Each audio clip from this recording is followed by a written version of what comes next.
Assalamualaikum warahmatullahi wabarakatuh. Yang saya hormati Ibu Iza Sarirotun Nejwa, SMMM, selaku dosen pengampu matkul Manajemen Sumber Daya Manusia Strategik, dan juga teman-teman yang sudah hadir pada sore hari ini. Di sini kelompok kami akan mempresentasikan tentang strategi penghargaan pada PT Unilever. Adapun anggota kelompok kami, yang pertama ada Nadhiroh dengan NIM 213, yang kedua ada Muhammad Riza Al-Hadi dengan NIM 454, yang ketiga saya sendiri Muhammad Doni Maldino dengan NIM 519, dan yang terakhir ada Vina Widya Ernasari dengan NIM 651. Lanjut pada materi yang pertama, yaitu strategi penghargaan. Strategi penghargaan dapat didefinisikan sebagai pendekatan yang terstruktur dan terintegrasi dalam merancang serta mengimplementasikan kebijakan dan praktik penghargaan yang bertujuan untuk mendukung strategi bisnis organisasi dan meningkatkan kontribusi karyawan. Melalui strategi penghargaan, organisasi dapat memastikan bahwa sistem imbalan yang diterapkan bersifat adil, konsisten, dan selaras dengan tujuan organisasi. Karakteristik strategi penghargaan yang pertama yaitu selaras dengan strategi dan budaya organisasi, yang mana strategi penghargaan harus mencerminkan nilai, budaya, dan tujuan organisasi agar efektif dalam membentuk perilaku karyawan. Yang kedua yaitu berorientasi jangka panjang, yang mana penghargaan tidak hanya berfokus pada hasil jangka pendek, tapi juga mendukung keberlanjutan organisasi melalui pengembangan karyawan. Yang ketiga ada konsisten dan adil, yang mana penerapan strategi penghargaan harus konsisten antar unit kerja agar tercipta rasa keadilan di antara karyawan. Yang keempat yaitu fleksibel, yang mana strategi penghargaan harus mampu menyesuaikan diri dengan perubahan lingkungan organisasi, kondisi ekonomi, dan pasar tenaga kerja. Selanjutnya yaitu struktur dan isi strategi penghargaan. Yang pertama yaitu filosofi dan prinsip penghargaan, yang mana menggambarkan pandangan organisasi mengenai bagaimana karyawan seharusnya dihargai dan diperlakukan. Yang kedua yaitu kebijakan dan struktur gaji, yang mana tingkat dan rentang gaji untuk memastikan keadilan internal dan daya saing eksternal. Yang ketiga yaitu sistem insentif dan tunjangan, yang mana dirancang untuk memberikan penghargaan tambahan atas pencapaian kinerja tertentu.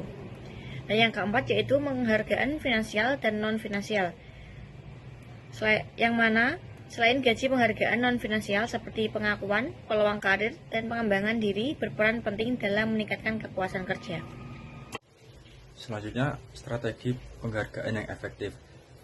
Yang pertama ada berbasis kinerja, yang kedua transparan dan mudah dipahami, yang ketiga mendorong perilaku positif, dan yang keempat seimbang antara finansial dan non-finansial. Selanjutnya, pengembangan strategi penghargaan.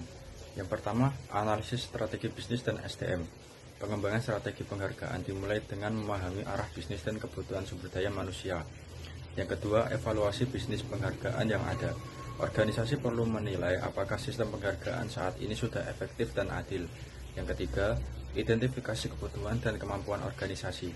Strategi penghargaan harus realistis dan disesuaikan dengan kemampuan finansial organisasi. Yang keempat, perumusan dan implementasi kebijakan. Kebijakan penghargaan dirumuskan secara jelas dan diterapkan secara konsisten di seluruh organisasi. Yang kelima, pemantauan dan evaluasi. Strategi penghargaan perlu dievaluasi secara berkala untuk memastikan efektivitasnya. Selanjutnya saya akan membahas tentang strategi penghargaan dan kapabilitas manajemen lini. Di situ ada 4. Yang pertama adalah peran manajer lini dalam implementasi, yaitu manajer lini bertanggung jawab menerapkan kebijakan penghargaan secara langsung kepada karyawannya. Yang kedua, ada penilaian kinerja yang objektif, yaitu kapabilitas manajer lini ini sangat menentukan keadilan dalam pemberian penghargaan. Yang ketiga ada konsistensi dan komunikasi, yaitu manajer lini berperan dalam menjelaskan sistem penghargaan dalam menjaga konsistensi penerapannya. Yang terakhir ada dukungan terhadap motivasi karyawan, yaitu manajer lini yang kompeten dapat menggunakan penghargaan sebagai alat untuk meningkatkan motivasi dan komitmen kerja. Selanjutnya ada studi kasus. Kelompok kami mengambil studi kasus dari PT Unilever.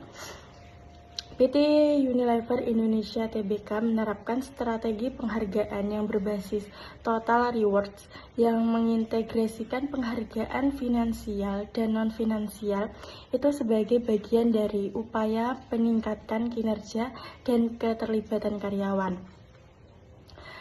Penghargaan non-finansial itu diwujudkan dalam bentuk pengembangan karir, kesempatan pembelajaran berkelanjutan, fleksibilitas kerja, serta perhatian terhadap kesejahteraan karyawan. Strategi penghargaan ini juga diselaraskan dengan tujuan dan nilai perusahaan, sehingga karyawan memahami hubungan antara kontribusi yang diberikan dan penghargaan yang diterima. Selain itu juga strategi ini bisa mendukung terciptanya lingkungan kerja yang adil dan transparan, serta bisa mendorong karyawan untuk berperilaku sesuai dengan sasaran dan budaya organisasi. Dengan penerapan strategi penghargaan yang terencana, PT Unilever ini mampu meningkatkan motivasi kerja, mempertahankan talenta unggul, dan menjaga keberlanjutan kinerja organisasi dalam jangka yang panjang. Selanjutnya ada kesimpulan. Strategi penghargaan memiliki berbagai peran penting dalam mendukung efektivitas manajemen sumber daya manusia dan mencapainya tujuan organisasi. Strategi penghargaan yang disusun secara tepat yang dapat mendorong peningkatan motivasi kerja dan kepuasan kerja karyawan. Selain itu juga strategi penghargaan yang selaras dengan tujuan organisasi serta diterapkan secara adil dan konsisten itu bisa membantu menciptakan hubungan kerja yang harmonis dan keberlanjutan.